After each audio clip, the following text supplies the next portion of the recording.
Bonjour à tous, ravie de vous retrouver pour un nouveau tête-à-tête à l'heure du thé avec Anselme Beau à Chamonix. Bonjour Anselme. Bonjour Victoria. Merci de nous accueillir chez vous, ici, pour parler de votre vie, de votre parcours de guide de haute montagne, une longue carrière derrière vous, mais encore active aujourd'hui. D'où vous vient tout simplement la passion de la montagne, Anselme? C'est assez simple. Mon père était moniteur, un des premiers de Morzine évidemment, le seul guide à Morzine pendant très longtemps. Alors je faisais pas les très hautes montagnes bien sûr, mais tout petit j'étais derrière lui. Et j'accompagnais lui et ses clients. Dès que je pouvais aller, je sais pas, à 6-7 ans, je devais aller déjà aux Dents Blanches. J'ai fait le Mont Blanc avec mon père et ses clients. Il en avait 4 cette fois-là. Le Mont Blanc, j'avais 12 ans.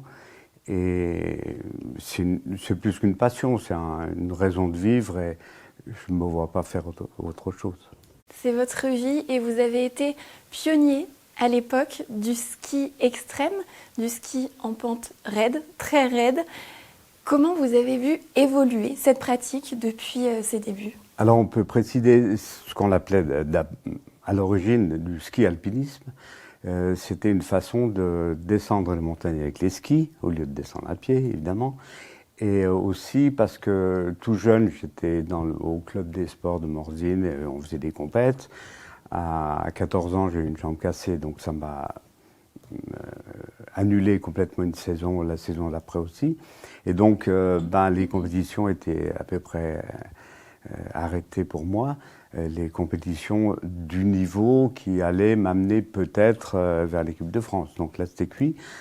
Et j'avais qu'une envie, c'était de skier sans arrêt. Et à chaque fois, par exemple chaque printemps, je montais encore toutes les petites montagnes autour de Morzine pour aller faire le dernier névet qui restait. Et puis dans les endroits les plus tortueux, et ça m'excitait. Et je trouvais un sens à faire ce parcours déjà parce que c'est plus amusant de descendre à ski qu'à pied, mais aussi pour essayer d'élaborer une technique assez personnelle qui était proche du slalom, que j'aimais beaucoup. J'ai fait beaucoup de slalom très longtemps encore.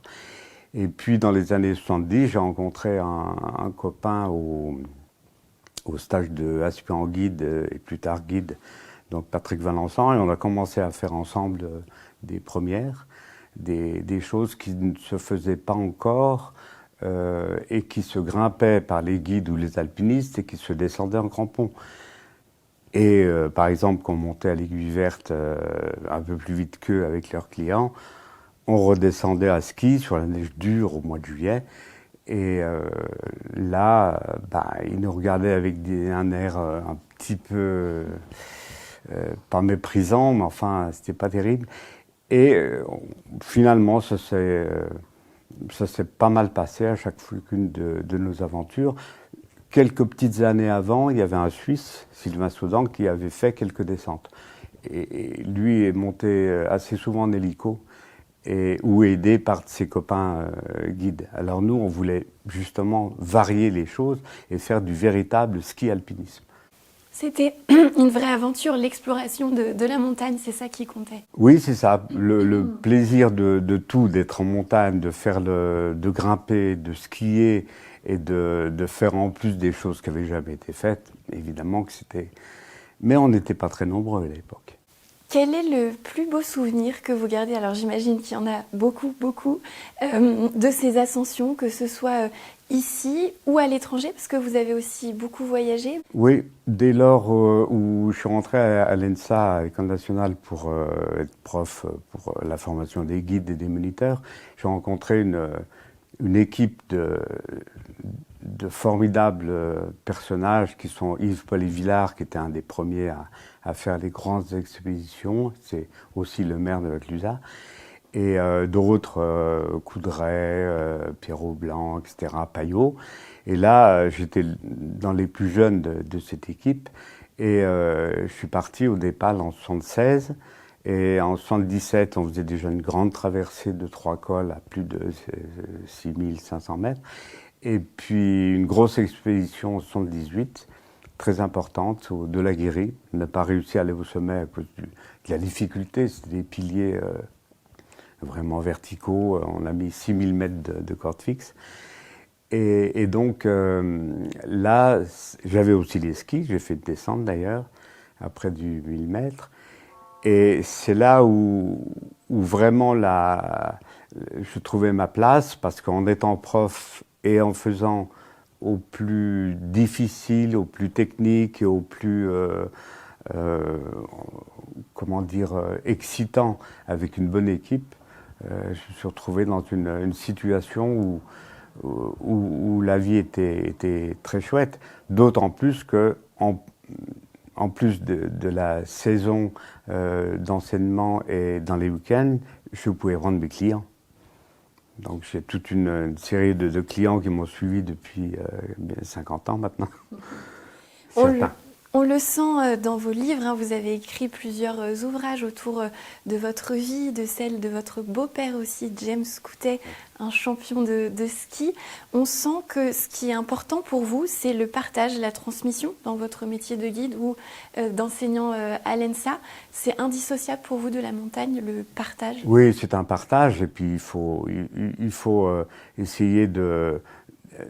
Le guide, il est là pour, bien sûr, aller devant, mais aussi aider. C'est le propre du guide au départ, aider ses clients. Donc, les aider aussi bien techniquement de temps en temps, un petit coup de corde de temps en temps, mais c'est surtout pour leur faire découvrir la montagne. Alors, découvrir des sensations, découvrir autre chose qu'ils ont l'habitude de voir. Puis, généralement, ce sont des gens qui accrochent beaucoup. En alpinisme, il y a tellement de choses, de variété dans ce sport, cette passion, que les gens ne peuvent pas décrocher. Une fois qu'ils sont pris, s'ils sont bien encadrés, on va dire, généralement, ils y trouvent une passion fabuleuse. Et ça fait leur vie.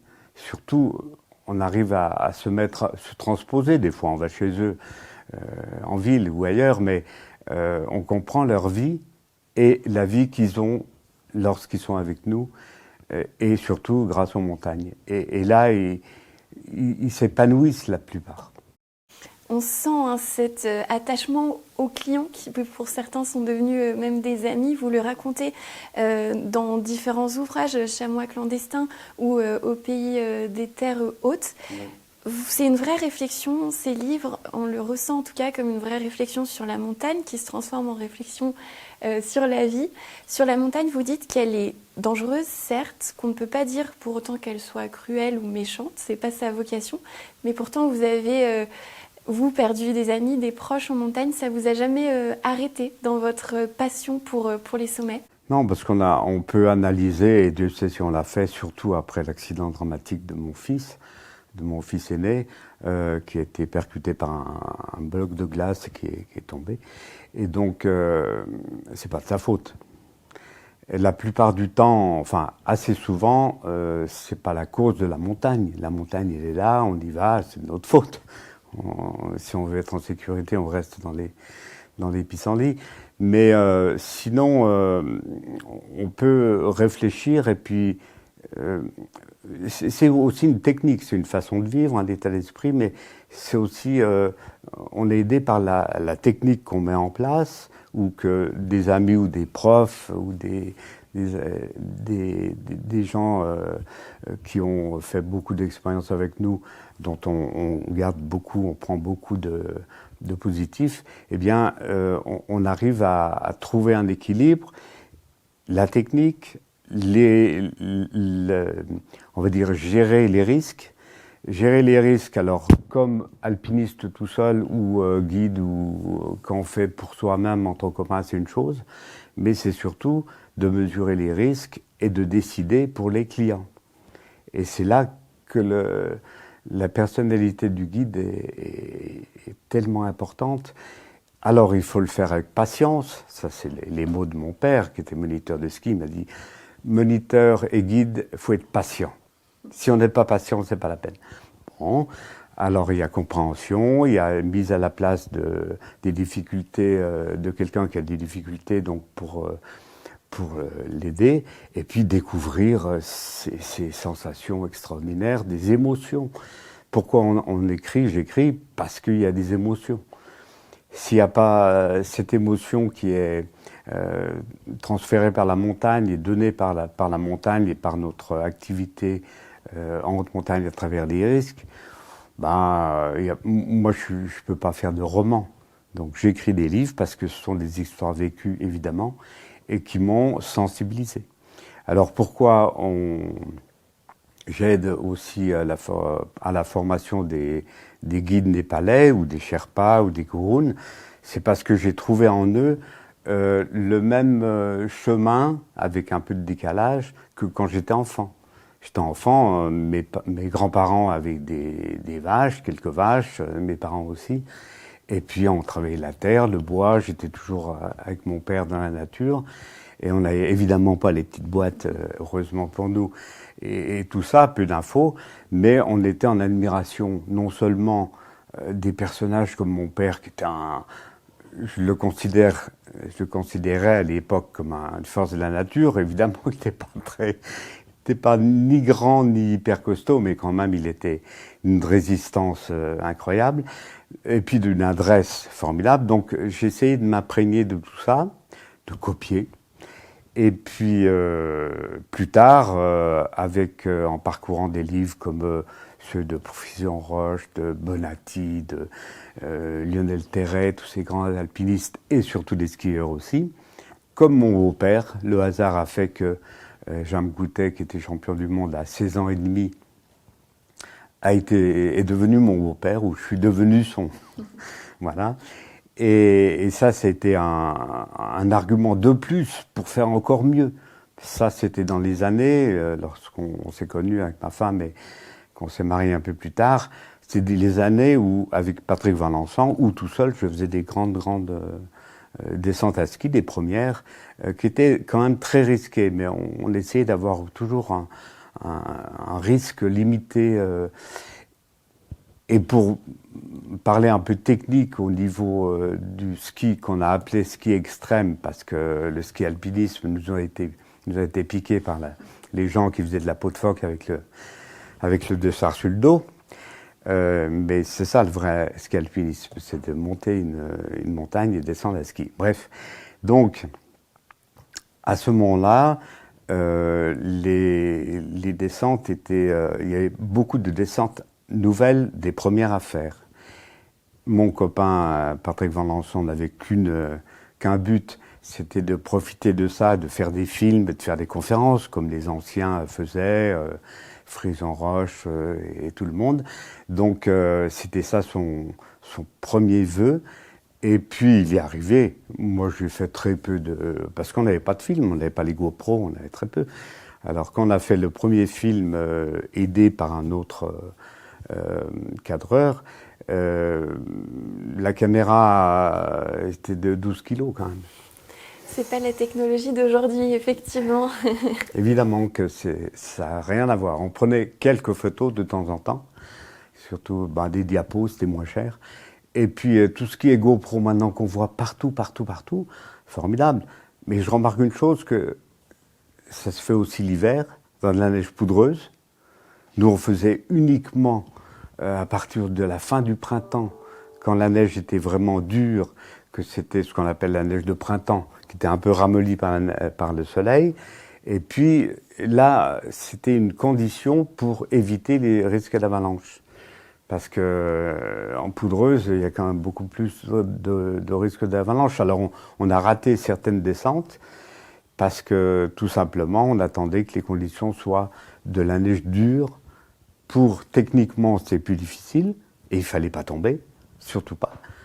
Mais c'était une sorte d'escalade, de désescalade en solo, parce qu'on ne s'assurait pas, bien sûr, sauf sur les glaciers.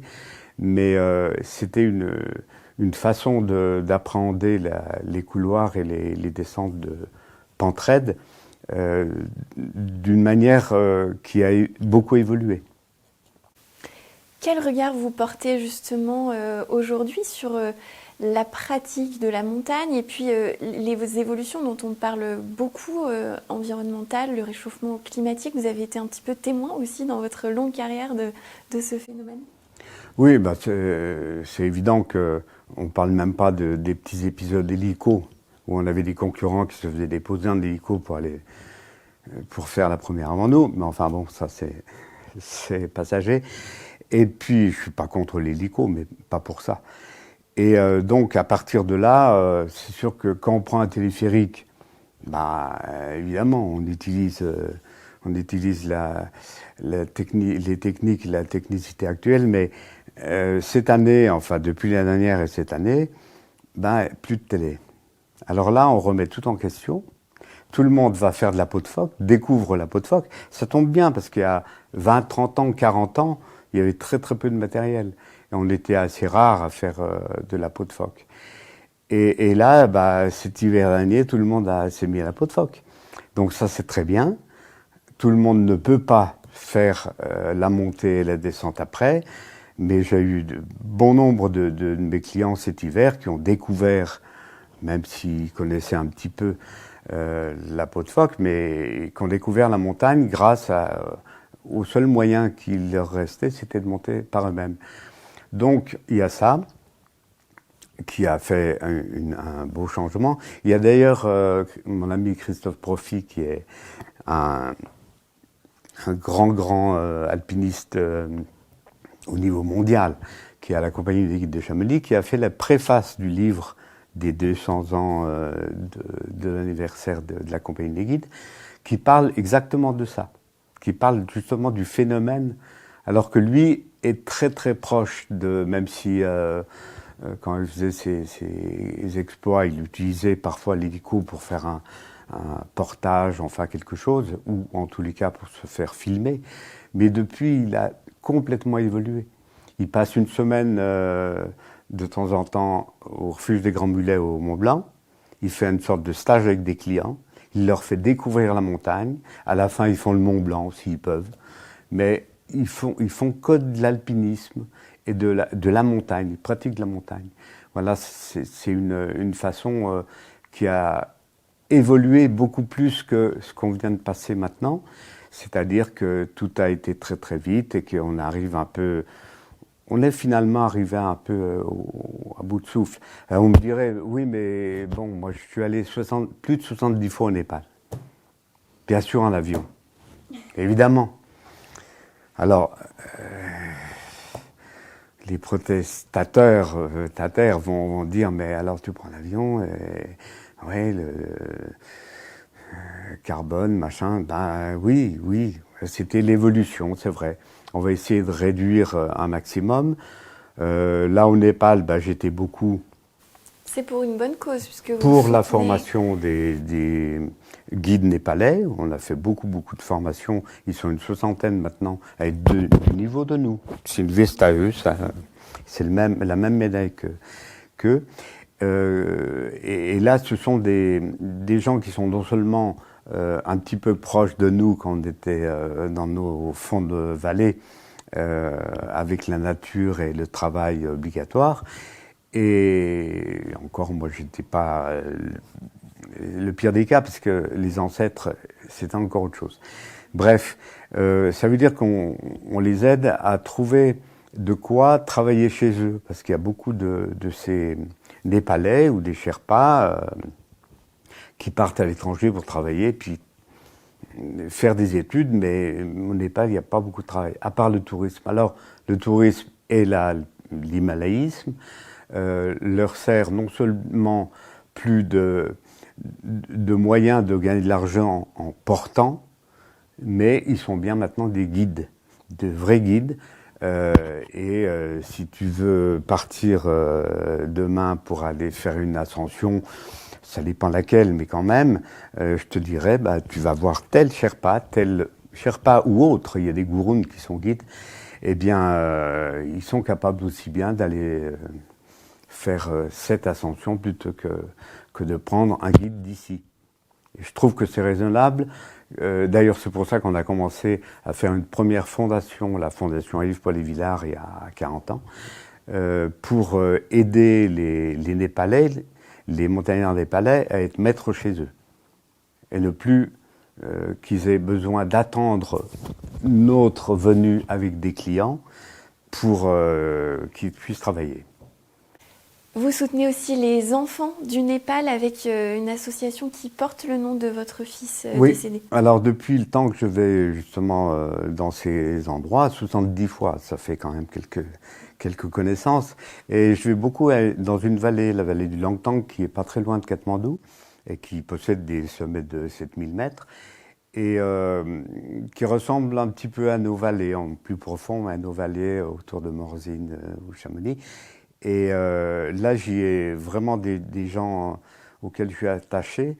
Et à chaque fois que j'y passais pour faire les stages de futurs guides ou avec des clients, un porteur ou un autre me disait « Mais s'il vous plaît, est-ce que mes gamins, il n'y a pas d'école, qu'est-ce qu'on peut faire ?» Bon, là, petit à petit, il y a un de mes clients qui a dit « Bon, d'accord, moi je suis d'accord, je donnerai des sous, il pourra aller à l'école à 3 jours de marche, ça va. » Et puis, petit à petit, il y en a une quinzaine.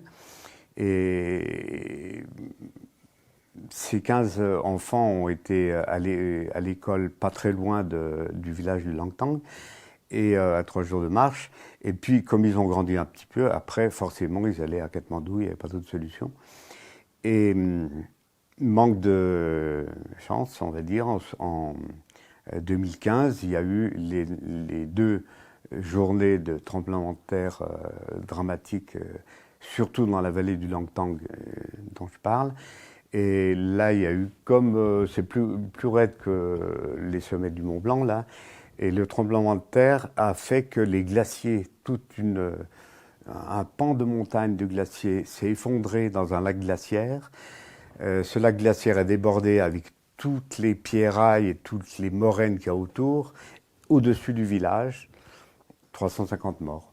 Voilà. Donc, dont les parents de certains gamins que je scolarisais déjà. Alors, on a une petite assoce qui est composée d'amis, de clients et beaucoup de familles, mes sœurs, frères, etc. On participe tous, évidemment. Donc, on paye leur école et ils grandissent. L'aîné de ces enfants a une petite fille qui a 1 an. Donc, les années passent. Avec une précaution, c'est de leur dire aux enfants tout petits, c'est une chose, mais surtout aux parents, quand il y en a, il y a une condition, on les aide à se scolariser, qu'ils fassent des études, qu'ils arrivent à un certain niveau, minimum en tous les cas, mais surtout qu'ils reviennent dans la vallée, qu'ils restent dans la vallée, qu'ils travaillent avec le tourisme. C'est ça le but. C'est pas de leur payer des études pour qu'ils soient chauffeurs de taxi à New York. C'est pas possible, parce qu'il y en a beaucoup. Et donc, on a une sorte de garantie. Donc après le tremblement de terre dramatique, il y a 6 ans exactement, là on était encore beaucoup plus proches, et avec une autre cliente, amie qui a pu donner pas mal d'argent pour construire 7 maisons lodges à ces familles. Maintenant ils ont tous reconstruit et ça va beaucoup mieux.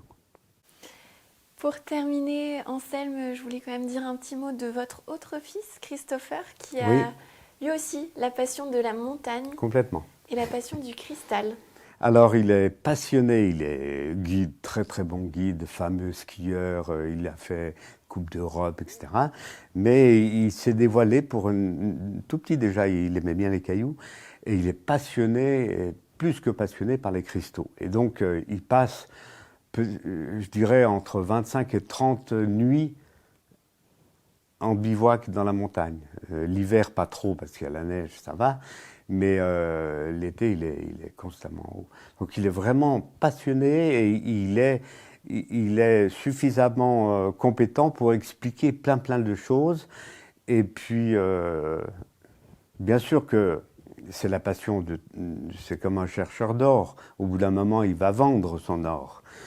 Et eux, ils vendent, ils sont une petite équipe là d'argentières, où il y a des salons, enfin des foires de minéraux, etc. Et donc ils arrivent à vendre des pièces qui leur payent quand même un petit peu de casse-croûte. Et vous lui donnez la parole à la fin de Chamois clandestin. Et donc Oui, c'est une lecture que je recommande vivement parce qu'il y a un petit poème à la fin qui est très joli en conclusion de ce livre.